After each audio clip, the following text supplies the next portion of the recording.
కోల్కతాలో విధుల్లో ఉన్న వైద్యురాల్ని అత్యంత కిరాతకంగా అత్యాచారం చేసి హత్య చేసిన నిందితులను కఠినంగా శిక్షించాలని కాకినాడ నగరంలో ముస్లింలు పెద్ద ఎత్తున నిరసన కార్యక్రమం చేపట్టారు. సోమవారం సాయంత్రం కాకినాడ మెయిన్ రోడ్లో గల జామియా మసీదు వద్ద ముస్లింలు నిరసన కార్యక్రమం చేపట్టి నిందితులను కఠినంగా శిక్షించాలని నినాదాలు చేశారు.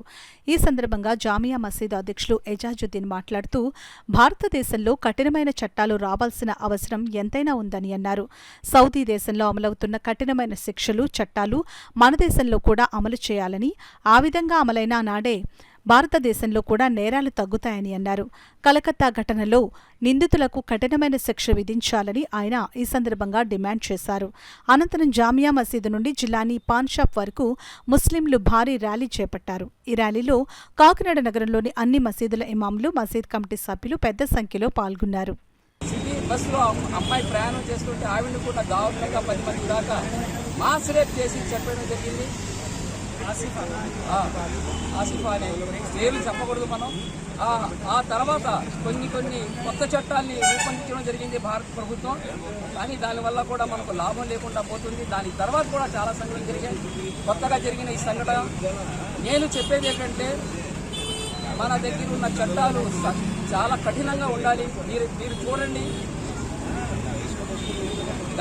గల్ఫ్ కంట్రీస్లో ఇలాంటి సంఘటనలు ఎప్పుడు జరగవు. మీరు డేటా చూడండి, ప్రపంచ డేటా చూడండి, శిక్షలు ఎలా పడుతున్నాయో చూడండి, నేరాలు ఎలా జరుగుతున్నాయో చూస్తే అక్కడ నేరాలు చాలా తక్కువ.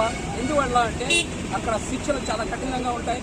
అలాంటి శిక్షలు కూడా మనం ఇక్కడ అమలు జరపగలిగితే ఇక్కడ కూడా ఇలాంటి సంఘటనలు పునరావృతం జరగవు అని చెప్పి మనం చెప్తున్నాం. మీ ద్వారా మనం అందరం చెప్పేది ఏంటంటే, మీ ద్వారా మన భారత ప్రభుత్వానికి చెప్పేది ఏంటంటే, కఠినమైన శిక్షలు దీని మీద మీరు అమలు చేయండి, కొత్త లాస్ తీసుకోండి. ఇలాంటి సంఘటనలు మరీ జరగకుండా చూడండి. ఈరోజు గాంధీ కలలు కన్న రాజ్యం ఉంది. ఆడపిల్ల 12 గంటలకి వేరే ఒక్కరిగా వెళ్ళినప్పుడే మన స్వాతంత్రం వచ్చిన గాంధీ మార్పులు.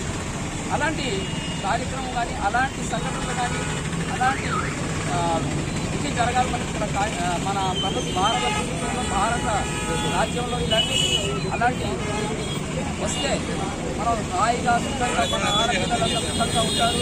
కాబట్టి ఏదైతే ప్రభుత్వం ఉందో వారు బాగా ఆలోచించుకొని దీని మీద మంచి చట్టాలు చేయాలని, కఠినమైన చట్టాలు చేయమని మనం అందరూ ఏకకంఠంతో డిమాండ్ చేస్తున్నాం.